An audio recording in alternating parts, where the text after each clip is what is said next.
안녕하세요 여러분. 오늘의 흥미로운 영상 내용은 트럼프 SEC 위원장으로 폴 애킨스 지명 그리고 유나이티드 헬스 임원 맨해튼 호텔 밖에서 표적 공격으로 총격 사망에 관한 것입니다. 우선 좋아요 버튼을 누르고 채널 구독 및 알림 설정도 잊지 마세요. 여러분의 관심과 지지가 저희에게 큰 힘이 됩니다. 첫 소식은 월스트리트 저널에서 보도된 미국 금융 규제에 중요한 영향을 미칠 소식을 전해드리겠습니다. 도널드 트럼프 대통령 당선인이 새로운 증권거래위원회 SEC 위원장으로 보수 성향의 변호사 폴 애킨스를 지명했습니다. 이번 발표가 암호화폐 시장과 금융 규제에 어떤 변화를 가져올지 함께 알아보겠습니다. 폴 애킨스는 조지 W. 부시 행정부 시절 SEC 위원으로 활동했던 인물로 규제 완화를 중시하는 보수적 입장을 가지고 있습니다. 그는 과거 SEC에서 과도한 규제가 시장에 불필요한 부담을 준다고 주장하며 여러 규제에 반대했던 전력이 있습니다. 그는 벤더빌트 법대를 졸업하고 1990년대 SEC에서 공화당 위원 보좌관으로 경력을 시작했습니다. 이후 2009년에는 규제기관과 협력하는 기업들을 돕기 위해 PATOM에게 글로벌 파트너즈라는 컨설팅 회사를 설립했습니다. 트럼프는 애킨스를 지명하며 그를 디지털 자산 혁신을 이해하는 리더라고 평가했습니다.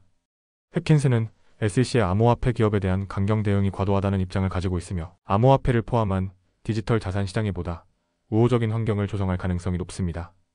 현재 SEC는 바이든 행정부 하에서 암호화폐 거래소들을 규제, 감독 없이 불법적인 자산 거래를 한다며 소송을 제기해왔습니다. 그러나 애킨스는 암호화폐의 맞춤형 규제 프레임워크를 만들 필요성을 강조하며 미국 내의 암호화폐 산업 성장을 저해하는 규제를 완화하겠다는 입장을 보여왔습니다. 애킨스가 SEC 위원장에 확정된다면 바이든 행정부 시절의 강경한 금융 규제와 집행이 대폭 완화될 가능성이 큽니다. 그는 과거에도 SEC의 기업 벌금 부과 정책에 반대하며 기업 대신 개인 책임을 추궁하는 방식의 주주와 시장에 더 유익하다고 주장한 바 있습니다. 현재 SEC는 기록적인 82억 달러의 벌금을 징수하며 엄격한 집행 정책을 유지하고 있습니다. 그러나 애킨스는 이런 흐름에 제동을 걸고 비효율적인 규제를 철폐할 가능성이 큽니다. 또한 그는 2008년 금융위기 이후 도입된 다드 프랭크 법을 강력히 비판하며 이 법이 대형은행의 리스크 관리 방식을 오히려 복잡하게 만든다고 주장해왔습니다. 이번 발표에서 트럼프는 빅테크 기업의 독점적 행태를 견제할 것을 강조했습니다. 법무부의 독점 규제를 이끌 인물로 게일 슬레이터를 지명하며 독점과 기술 분야의 불공정 경쟁을 단속하겠다는 의지를 보였습니다. 트럼프는 빅테크 기업들이 시장 지배력을 이용해 경쟁을 억누르고 있으며 이러한 문제를 해결하기 위해 공정하고 혁신적인 경쟁 환경을 조성하겠다고 밝혔습니다. 월가와 규제 전문가들은 이번 애킨스의 지명에 대해 엇갈린 반응을 보이고 있습니다. 암호화폐 및 금융산업의 일부에서는 규제 완화를 기대하며 긍정적으로 반응하고 있지만 다른 한편에서는 투자자 보호가 약화될 수 있다는 우려도 나오고 있습니다. 특히 SEC의 강경한 규제를 지지했던 일부 금융 전문가들은 규제 완화가 시장 안정성을 위협할 수 있다고 경고하고 있습니다. 폴 애킨스가 SEC 위원장으로 임명되면 미국 금융 규제와 암호화폐 시장에 큰 변화가 예상됩니다. 트럼프 행정부의 규제 완화 정책이 투자자와 시장에 어떤 영향을 미칠지 주목할 필요가 있습니다.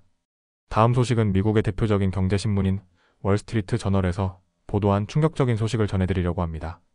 세계적인 보험회사 유나이티드 헬스그룹의 고위 임원이 맨해튼 한복판에서 표적 공격으로 사망한 사건입니다. 이번 사건의 배경과 세부 내용을 쉽게 설명해드리겠습니다. 2024년 12월 4일 유나이티드 헬스의 보험부문 CEO인 브라이언 톰슨이 뉴욕 맨해튼 미드타운 힐튼 호텔 근처에서 총격을 당해 사망했습니다. 그는 연례 투자자 회의에 참석하기 위해 뉴욕을 방문 중이었습니다. 경찰에 따르면 이번 사건은 무작위 폭력이 아닌 계획적인 표적 공격으로 보입니다. 총격 용의자는 전자자전거를 타고 도주했으며 현재 센트럴 파크에서 마지막으로 목격된 상태입니다. 톰슨은 오전 6시 45분경 힐튼 호텔로 향하던 중 등과 다리를 총에 맞았습니다. 용의자는 총격 후에도 멈추지 않고 추가로 총을 발사한 것으로 전해졌습니다. 목격자들은 용의자가 마스크와 장갑을 착용하고 있었으며 총기 취급에 익숙한 모습이었다고 증언했습니다.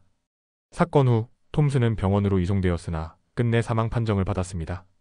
뉴욕 경찰은 이번 사건과 관련된 정보를 제공하는 사람에게 최대 1만 달러의 보상금을 제공하고 있습니다. 브라이언 톰슨은 유나이티드 헬스그룹에서 오랜 경력을 쌓아온 인물로 2021년부터 보험사업부 CEO로 재직했습니다. 그는 회사 내 주요 프로젝트를 이끌며 많은 사람들에게 존경받는 리더였습니다. 회사 측은 이번 사건에 대해 깊은 충격과 슬픔을 표하며 뉴욕 경찰과 적극 협력하겠다는 입장을 밝혔습니다.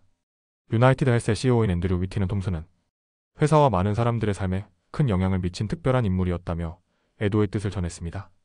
뉴욕 경찰은 사건 당시 톰슨이 위협을 받았는지 확인하기 위해 그의 호텔 객실을 수색하고 동료와 가족을 신문 중입니다. 그의 아내 폴렛 톰슨은 남편이 위협을 받았다고 말한 적이 있다고 밝혔습니다. 하지만 이번 사건의 동기나 배경은 아직 명확히 밝혀지지 않았습니다. 힐튼 호텔 주변은 사건 직후부터 경찰 테이프로 봉쇄되었으며 뉴욕 주민들에게는 경계 태세를 유지하라는 안내가 내려졌습니다. 이번 사건은 뉴욕 시민뿐만 아니라 미네소타주에서도 큰 충격을 주고 있습니다. 미네소타 지도자들은 소셜미디어를 통해 애도의 메시지를 남겼으며 톰슨이 재직했던 유나이티드 헬스 본사에서는 국기를 반기로 내려 그의 죽음을 기렸습니다.